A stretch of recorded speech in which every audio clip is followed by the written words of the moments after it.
నిజం చెప్తున్నా మన తెలంగాణ రైతుల పరిస్థితి ఇప్పుడు ఘోరం అంటే ఘోరం. నేను రైతు బిడ్డనే. మేము మస్తు దండలాడుతున్నాం. పంట పండించినాం, వడ్లు కొనేటోళ్ళు లేరు. వానకు దడిచిపోయిన వాళ్ళ మా వడ్లు. మీ దాంట్లో ఎంతమంది అమ్ముకున్నారు వాళ్ళ? నిజం చెప్పురి. ఎన్ని వడ్లు కొన్నారు సర్కారు వాళ్ళు? నిజం చెప్తున్నా తెలంగాణ అంతటా ఇదే పరిస్థితి. ఇగో మన రైతుల కష్టాలు చూడుర్రి. ఇకనన్నా మన రేవంత్ సార్కు దయస్తుందో ఎవలేటు పోతా మనకేంది, అందాల పోటీలను ఎట్లా ధూమ్ధాం చేయాలనుకుంటేనే ఆలోచిస్తాడో చూడాలి. రేవంత్ సారు జర చూడు సారు. ఫస్ట్ అయితే యోగి రైతన్న తండ్లాట చూడురులా.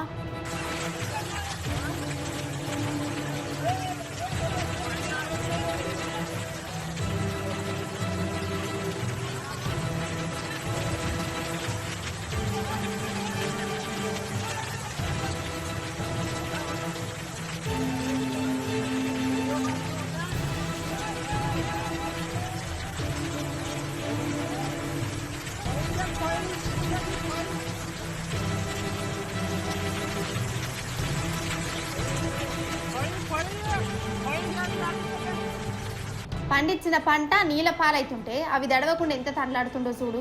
ఈ రైతు పల్లికాయలను పండించిండు, అమ్మకానికి మార్కెట్ కాడికి వాటికి వచ్చినట్టున్నది. కానీ నడమంత్రపు వానగొట్టింది. చేతి దానికి వచ్చిన పంట ఇట్లా నీళ్ళ పాలైతుంటే వాటిని కాపాడుకునేందుకు యోగి ఇట్లా పోరాటం చేస్తాడు. నాకైతే నిజంగా చెప్తున్నా, కండ్ల పుట్ట నీళ్ళే వస్తున్నాయి. ఇది మహారాష్ట్ర రైతు కథ, కానీ వీళ్ళ కంటే అద్మానమైన కథ మన తెలంగాణ రైతులది. వాళ్ళది గిట్లనే ఉన్నది స్టోరీ. కష్టపడి పంట పండిస్తే వాటిని కొనే దిక్కు లేదు. ఆనలకు వడ్డు దడిచిపోతున్నాయి. సర్కారేమో రైతులను దేక్తలేదు. కండ్ల ముందే వడ్డు దడిచిపోతుంటే మన రైతులది ఒక గోస కాదు. అసలు నమ్మి నానబోతే పుచ్చిబుర్రలు అయినట్టు మన రైతుల పరిస్థితి గిట్ల